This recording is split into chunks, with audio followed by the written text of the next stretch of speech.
Hopefully the sound is a little bit better. I noticed that there was some reverb in the earlier videos, and I just got some sound treatment for this new home studio. So it's not totally done, and I think it still sounds a little bit wet in here, but hopefully it dampens it a little bit with the bass traps. In this video, we're going to be talking about what is probably the most important language form for all of science writing, and that is the noun. Now, I know, how can you say like nouns are more important than verbs? Isn't it all language? And for sure, you can't really have verbs without nouns. Nouns are the participants in the action of the verb. But nouns are particularly important to the discourse of science. But first, let's just take a quick look at what is a noun, and then we'll talk about how it figures into science writing so specifically. In terms of the language, the finite clause is what carries the meaning or the structure of a sentence, and the noun phrase is what carries the content. It's what carries the things about which the clause is referring to. So another way to put it is to say that the noun phrase is the suitcase of academic writing. It's what we use to pack in a lot of information. Again, if you have, let's say, these three clauses that you want to join together, it's kind of difficult to read and listen to somebody who's saying da da da da da and da da da da and da da da and. It's difficult to listen to. So when we want to take those multiple finite clauses and package them into a simple structure, what we can do is pick the one that's important to us, and everything else we can just repackage it into a noun phrase. So the reason we say that the noun phrase is the suitcase of academic writing is because we use it to package a lot of otherwise heavy information. It would be so heavy to have a sentence that is full of all of these clauses. As with the child who says, I did this, and I did this, and I did this. It's very difficult to listen to that. And so what we can do in more advanced stages of our writing is to take all of these clauses and subordinate them. Take the tense out, take the subject out, and instead turn it into a noun, which can then participate in one single clause. It can be the subject or the object of one clause. It becomes a lot easier for the reader to process, and especially in science writing, where you want the reader to stay focused on your scientific method, on the steps that you followed. You don't want all these clauses going this way and that way, and it's going to distract the reader from what you want them to focus on, which is the single step in your scientific process. You want to keep that in focus. And so the way you can do that is, pick the verb that you think best captures this step of your scientific experiment, and anything else that's kind of distracting from that, take the tense out of it, turn it into a noun through this process of nominalization, and then stick that noun as a participant into that one main clause. The only necessary piece of the noun phrase is this piece right over here, the head noun. So what is the head noun? Example, game, right? The head noun is the central piece of the noun phrase. Everything else, quantifier, determiner, guansa, right? Adjective, hyungyangsa. Now all these things, all of them are just giving extra information about this noun, but this is the heart of our noun phrase. So for example, let's start with game. Everything else in this structure is going to refer to this basic piece, game. What kind of game? We have a video game, right? Not a board game, not a drinking game, a video game. So that's what we call a noun modifier. It's modifying the head noun, but not in the way that an adjective does. An adjective is going to give you extra details about its characteristics, what it's like, these kinds of things. The noun modifier is telling you what kind of a noun are we dealing with here. So game, we're going to specify what kind of game by saying it's not a drinking game, it's not a board game, it is a video game.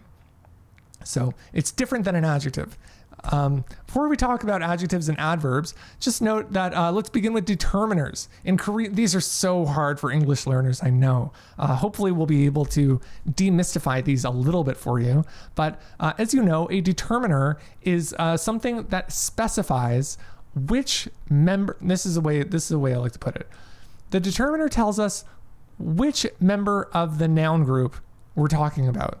Okay, what does that mean? Noun group. Like if I just say video game, you can picture a circle with all kinds of video games, all the video games that have ever existed in the world, right? Video game you played last week, the first video, Tetris, or all the video games that have ever existed. Video game. It's a big, big group. Now, in Korean, you would actually just be able to say video game. What is it? Video game? I don't know what the word is, but you would be able to say it. And then through context, the listener would know, which one you're talking about. The English language evolved differently.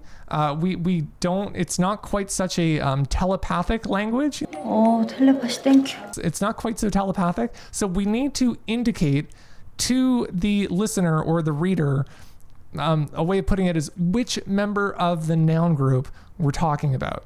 So that's what a determiner does. Is it his video game, our video game, the video game, the one I told you about, a video game, one that I haven't told you about? All of these are determiners. And so depending on the word that comes before it, you can have a video game, or if the next word begins with a vowel, you would have uninteresting video game. So depending on the next word, it's just the way that we speak. It's a lot easier to say uninteresting video game than interesting video game, as you can see. So now adjectives and adverbs, those are giving us extra information about the head noun, usually characteristics about the head noun. An important thing to note about adjectives is that they're usually gradable. What does that mean? A gradable means you can organize them from least to most. Interesting, actually, this is not the perfect example, because interesting doesn't really work that way. You would say like a very interesting video game, the most interesting video game. But let's think of a more basic example. Big, right? Big, bigger, biggest. Big, bigger, biggest. So they're gradable.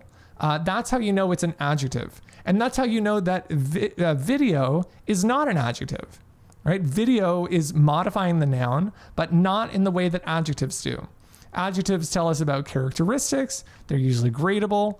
And the noun modifier is, modifying the noun in a different way. Quantifiers. Let's look at quantifiers over here. These are the things that we use to tell us the number, the proportion of the head noun that we're talking about. We're not talking about all the students, right? If we just say the students in my class, we would be talking about all the students in my class. We don't want to talk about all of them, so we use a quantifier to specify which proportion of students we're talking about. We have an adjective here, the studious students. That's like you. Studious means a person who likes to study, studies well is studious. So a lot of my students are studious. And finally, over there, we have a prepositional phrase, which we already spoke about. But as you know, it's a preposition plus a noun.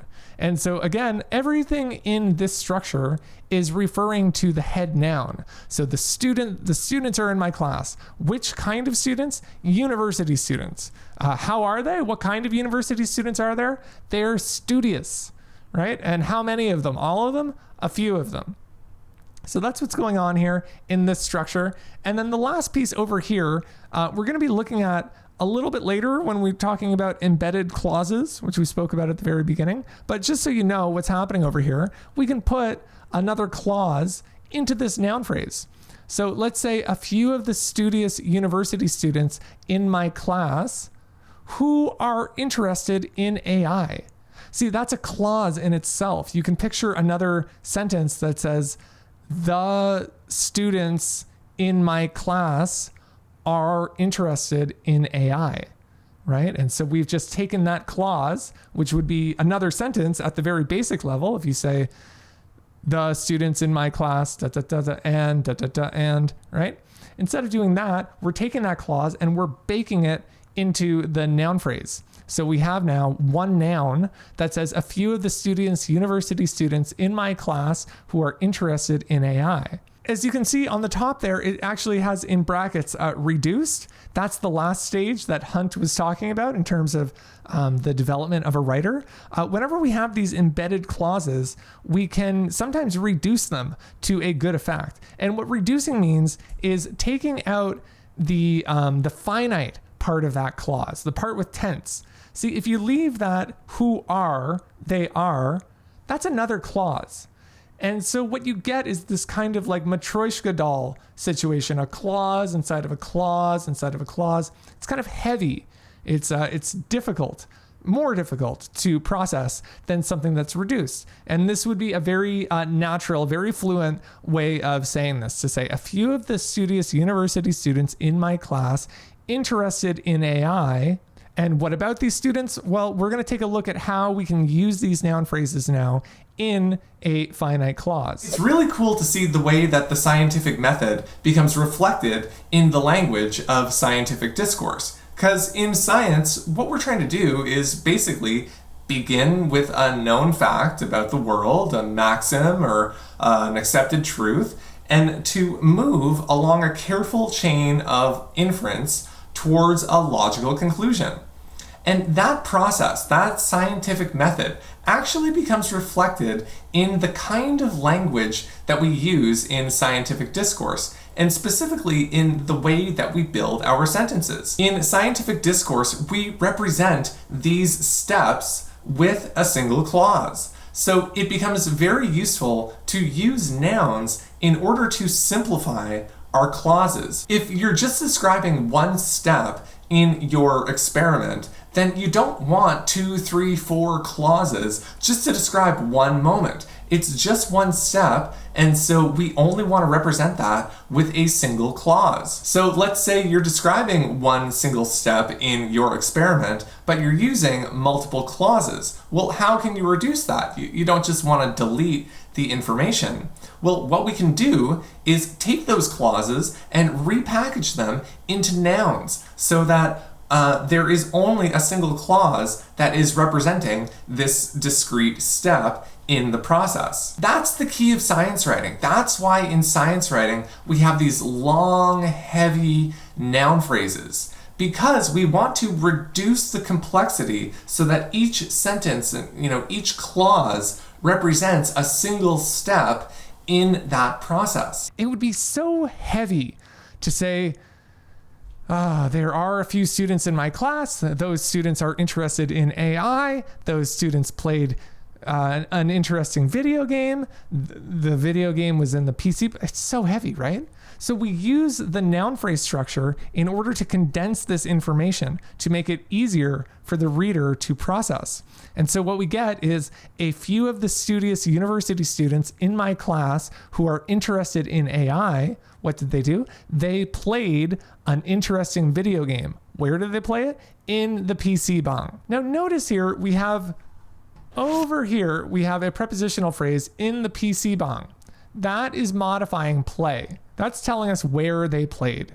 But now look in here inside the subject position where we had a noun phrase with the prepositional phrase in my class. In my class does not belong here because the students did not play the video game in my class.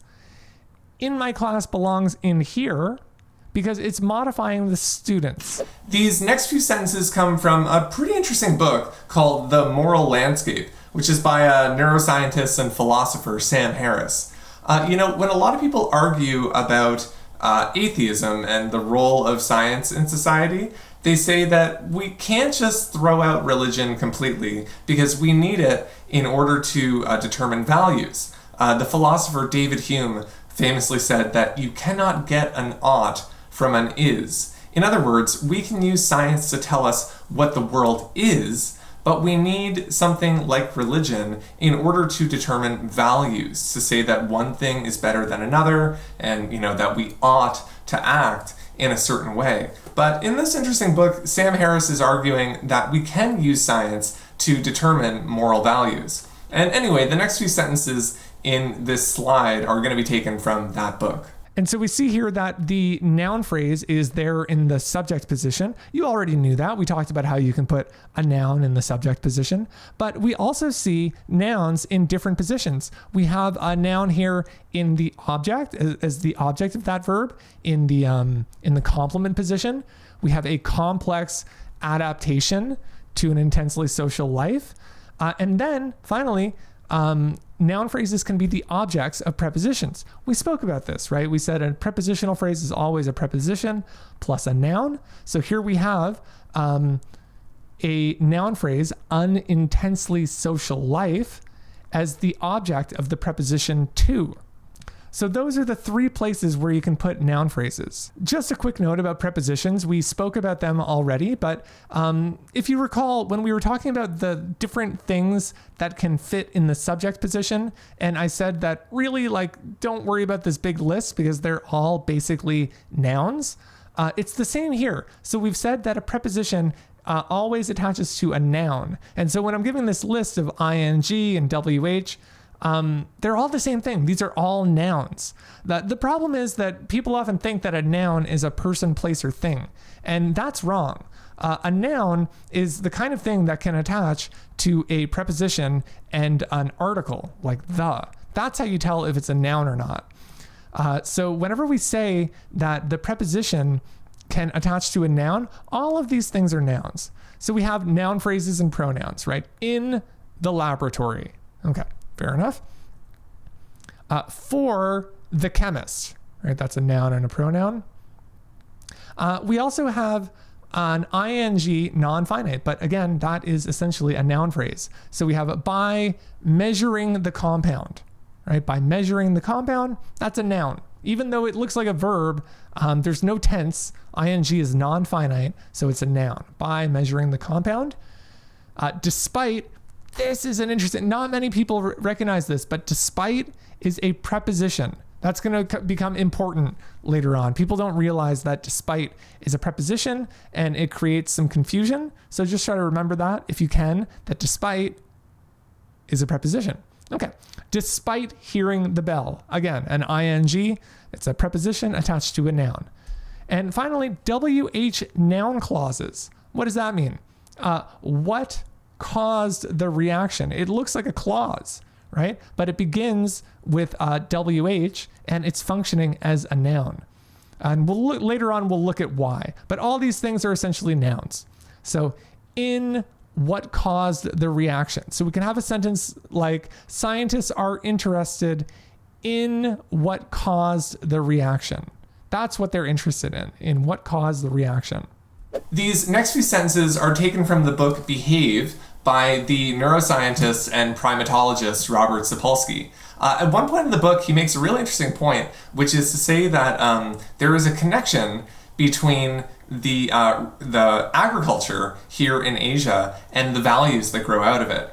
So in Asia, we grow rice rather than wheat or corn, and rice is famously a very difficult plant to cultivate. It requires waking up very early, and you can't do it alone. You need help and your family unit and everything like that. So he says that what you get in societies that are organized around growing rice are cultures of collectivism, in which the group is more important than the individual. And you can contrast that with places such as the West, which grow not rice, but corn and wheat and these crops that can very much take care of themselves if they're given the right conditions at the beginning. In those places, he points out, you see a lot more of a culture of individualism, where the individual is more important than the group. So ultimately what he's arguing is that these cultures of collectivism and individualism, that they're actually rooted in the agriculture. Very long sentences are very common indeed in academic and scientific writing. And so it's going to be very important for you to try to picture this structure whenever you're analyzing and producing your own sentences. It's going to make it a lot easier for you to get to the heart of meaning and to use these tools to express your own. So here's a long, heavy sentence. The investigation of appropriate experiment procedures and error correction strategies. That's a noun. That's a single noun, right? We have the investigation. Which investigation? the investigation of appropriate experiment procedures and error correction strategies. Okay, so we can take that long, heavy noun and this one, the recent introduction of advanced machine learning algorithms to cryptography. Again, that's a long, heavy noun phrase. We can take these, here's another one. The connection between traditional rice growing methods throughout Asia and the culture of collectivism. And so whenever you are looking at these long, heavy noun phrases, it's very important for you to be able to recognize the head noun. When we look at this sentence, for example, a deep learning algorithm developed by a team of researchers determine or determines. Which one?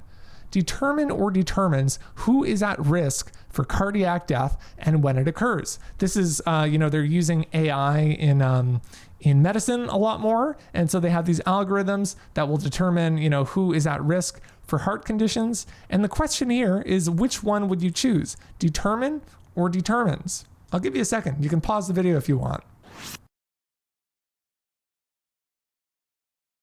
So in order to answer this, you need to be able to identify the head noun. So we have a deep learning algorithm. That's singular, right? Not researchers. Researchers is plural, right? But a deep learning algorithm is singular, and that's being modified by the embedded clause that was developed by a team of researchers. And that's been reduced for simplicity to a deep learning algorithm developed by a team of researchers. So the head noun is not researchers, the plural, it's algorithm, which is singular. And so when we have a singular head noun, we need to pick a verb that agrees with it. So I determine, you determine. It's not they, the researchers, who determine, it's it. It determines, right? So in order to choose the right conjugation for the verb, you need to be able to identify the head noun in these long, complex academic sentences. And so when we insert that noun phrase into the sentence, we see that it's in the subject position and determines agrees with the head of that noun phrase. So in total, we looked at finite clauses, and those carried the grammar, the meaning of the sentence. But in terms of the content, the things, in technical terms, they're called the participants, the things that are participating in the action of the verb, that information is carried inside the noun phrase. As a writer, you can use noun phrases to simplify your writing. When you have these very long sentences we looked at the beginning, or the conjoined sentences, we can simplify our sentence structure by repackaging kind of secondary information, repackage it from a clause into a noun, and then insert it into the simple sentence structure. And very long noun phrases are common in academic and science writing for interesting reasons. But for that reason, it's very important to be able to identify the head noun in both what you're reading and your own writing.